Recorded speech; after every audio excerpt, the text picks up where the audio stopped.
Lanjutkan dari cerita sebelumnya, kemungkinan periode waktu berikutnya ini akan menjadi badai berdarah yang sebenarnya, ucap Soyan.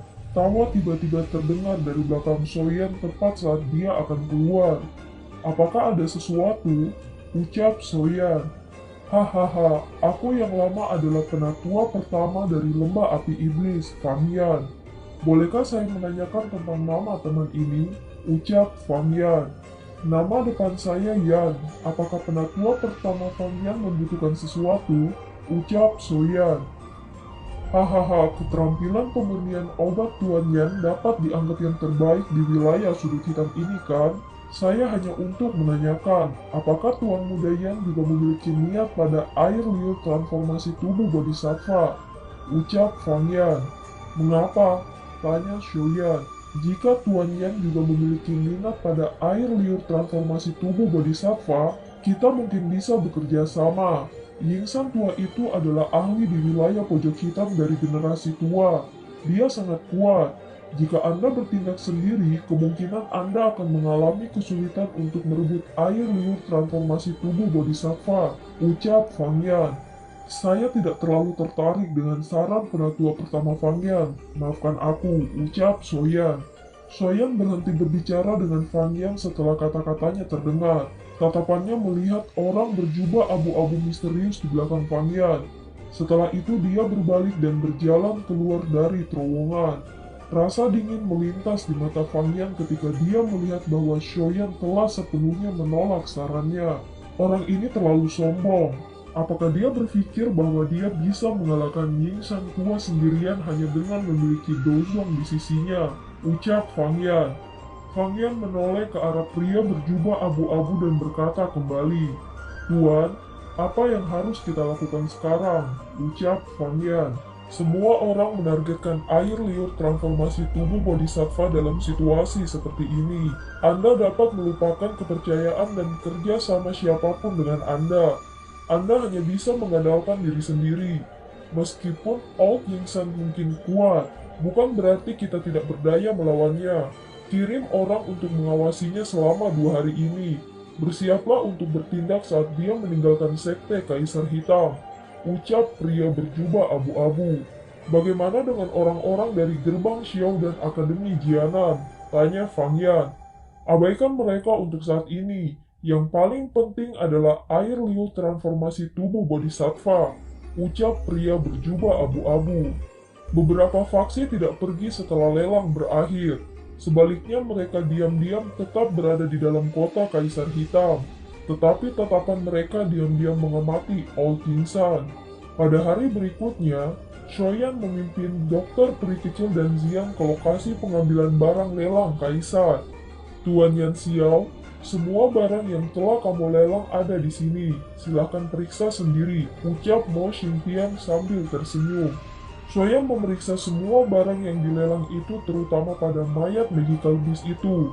Setelah semua dia rasa aman, baru kemudian dia menganggukkan kepalanya. Dia perlahan mengeluarkan koin emas dan pil obat dari cincin penyimpanannya diletakkan di atas meja. Pemimpin Sekte Mo, tolong periksa pil obat saya, ucap Shoyan. Tidak perlu memeriksa, saya mempercayai Tuan Yanxio, ucap Mo Xingtian. Kalau begitu, aku akan mengucapkan selamat tinggal padamu, ucap Shoyan. Tuan Yanxio, tolong tunggu sebentar. Bolehkah saya bertanya apakah saya dapat menukarkan Zong Breaking Pill di tangan Anda? Ucap Mo Xingtian. Pemimpin Sekte Mo, apa kamu tidak memandang rendah Zong Breaking Pill ini? Ucap dari Shoyan. Tuan Yanxio, aku juga tidak berdaya dengan cara ini. Hal seperti itu biasanya didiskusikan dengan sesepuh di sekte. Mereka bersikeras bahwa barang yang diberikan Old Yingsan lebih cocok untuk sekte Kaisar Hitam kita. Saya tidak bisa hanya bersikeras dengan cara saya sendiri, ucap Mo Xingtian. Jangan bilang bahwa pemimpin sekte Mo mampu mengeluarkan air liur transformasi tubuh Bodhisattva kedua, tanya Shoyan. Apa yang Tuan Yanxio katakan? Air liur transformasi tubuh Bodhisattva ini adalah satu-satunya di sekte Kaisar Hitam saya. Terlebih lagi, satu bagian ini akan segera menjadi milik Old Yingsan, ucap Mo Xingtian. Saat ini saya hanya tertarik pada air liur transformasi tubuh Bodhisattva, ucap Soyan. Tuan Yansio, kita selalu bisa mendiskusikan caranya. Sekte Kaisar Hitam saya bisa memberikan Anda bahan obat dan meminta Tuan Yansio untuk membantu memperbaiki pil pemecah zong lainnya. Terlepas dari berapa banyak yang berhasil Anda saring, tidak apa-apa selama Anda memberikan satu. Sisanya akan menjadi milikmu. Bagaimana? Ucap Mo Xingtian. Lupakan, saya tidak punya waktu untuk tinggal di Sekte Kaisar Hitam khusus membantu Anda memperbaiki pil. Ucap Shoyan. Nada Shoyan segera menjadi dingin saat mendengar ini. Dia tidak melanjutkan percakapan dengan orang yang tidak memiliki integritas ini. Setelah menangkupkan kedua tangannya, dia pergi bersama dokter peri kecil dan Zian. Ekspresi Mo Xingtian sangat jelek saat menatap bagian belakang kelompok Shoyan. Tangannya dengan keras menabrak meja, menghancurkan meja yang kokoh menjadi bubuk. Pemimpin sekte, apakah dia tidak setuju? Tanya Kisan. Orang ini benar-benar terlalu sombong. Sekte Kaisar Hitam saya bersedia memberikan bahan obat untuknya untuk memperbaiki pil pemecah zong. Namun dia sebenarnya masih tidak puas, ucap Mo Xingtian. Semua anak muda yang memiliki beberapa kemampuan seperti itu terlalu sombong. Kisan dengan dingin tertawa. Ayah, apa yang harus kita lakukan sekarang? Jangan bilang kita tidak menginginkan pil pemecah zong itu, ucap Moya. Untuk apa kau begitu cemas? Jangan bilang bahwa Anda ingin merebutnya. Wanita berpakaian putih di samping orang itu bukanlah seseorang yang mudah tersinggung. Bahkan aku tidak memiliki keyakinan mutlak untuk mengalahkannya, ucap Mo Xingtian. Apa niat pemimpin sekte sekarang? Tanya Kisan. Mari kita tunggu dan perhatikan situasinya. Mereka jelas menargetkan air liur transformasi tubuh Bodhisattva. Namun Old Yingsan juga bukan orang biasa.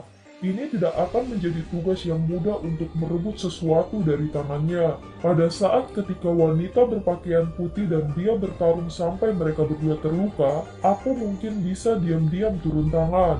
Karena bocah kecil ini tidak mau menerima tawaran murah hati kita, dia seharusnya tidak menyalahkan aku yang lama karena kejam, ucap Mo Xingtian. Scene berganti.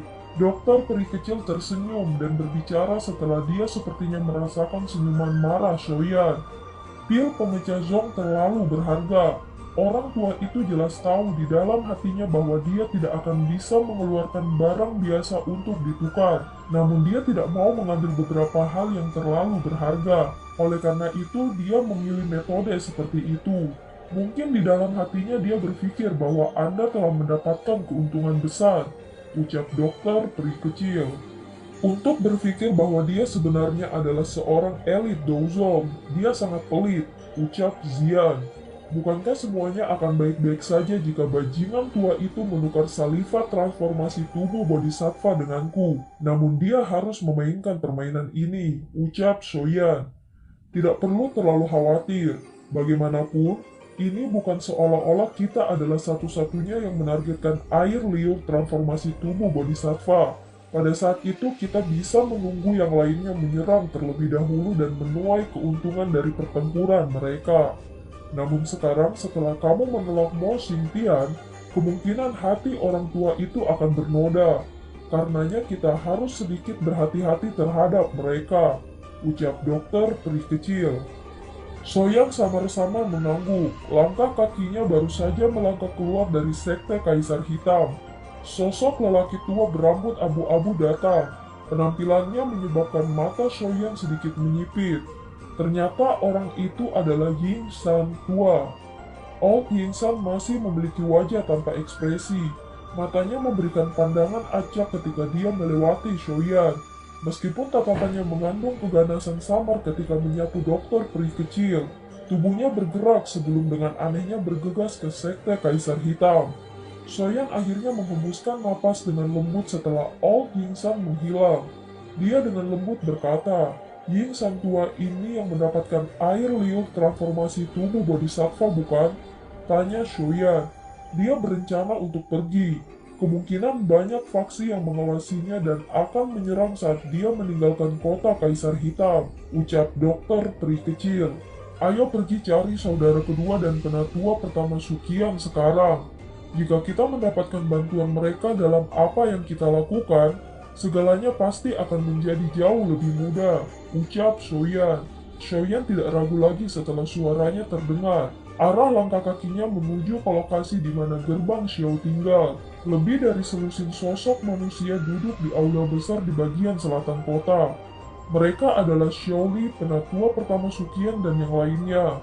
Semua orang di aula tercengang ketika mereka melihat wajah familiar yang dipenuhi dengan ekspresi tidak berdaya. Banyak teriakan tidak percaya dipancarkan dari Xiaoli. Soyan melepaskan dopeng hitam sepenuhnya dari kepalanya. Dia mengangkat bahunya ke arah kelompok Xiaoli yang wajahnya dipenuhi dengan ketidakpercayaan. Dia tersenyum dan berkata, "Kenapa? Apa kau tidak mengenaliku?" ucap Soyan. Tidak terduga bahwa alkemis tingkat 6 yang misterius itu sebenarnya adalah kamu. Anda benar-benar membuat kami khawatir, ucap Xiaoli. Situasi di kota Kaisar Hitam tidak baik. Terlebih lagi, aku khawatir orang-orang dari lembah api iblis akan mengenaliku. Oleh karena itu, saya telah menyembunyikan wajah saya, ucap Soyan. Ini adalah... Tatapan Xiaoli tiba-tiba beralih ke dokter peri kecil di sisi Soyan. Mengingat kekuatan kelas Douzong dari dokter peri kecil, bahkan Xiaoli tidak berani terlalu ceroboh dengan kata-katanya. Dia adalah teman saya. Kakak kedua bisa memanggilnya dokter peri kecil, ucap Soyan sambil tertawa. Dokter peri kecil menangkupkan tangannya, dia berkata dengan sopan, "Kakak Xiaoli, Nona benar-benar terlalu sopan," ucap Xiaoli.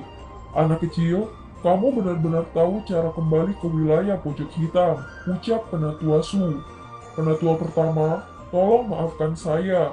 Awalnya saya seharusnya melakukan perjalanan lebih awal, tetapi saya melakukan retret selama 1 tahun untuk terobosan ke kelas Dohuang, dan akhirnya menunda perjalanan ini," ucap Soyan. "Kamu telah menembus kelas Dohuang," ucap Xiaoli terkaget-kaget. "Aku hanya beruntung," ucap Soyan. "Hahaha anak kecil, kamu telah melakukannya dengan baik. Penglihatan ayah benar-benar berbeda. Sejak awal, dia tahu bahwa kamu bukan orang biasa," ucap Xiaoli. "Alasan utama saya mengungkapkan diri saya adalah meminta bantuan saudara kedua dan penatua Sukian," ucap Soyan. "Ah, kita adalah satu keluarga. Mengapa Anda mengatakan bantuan? Anda adalah kepala gerbang Xiao dan memiliki wewenang untuk mengarahkan semua orang di faksi," ucap Xiaoli. Dan film pun berakhir. Sampai jumpa!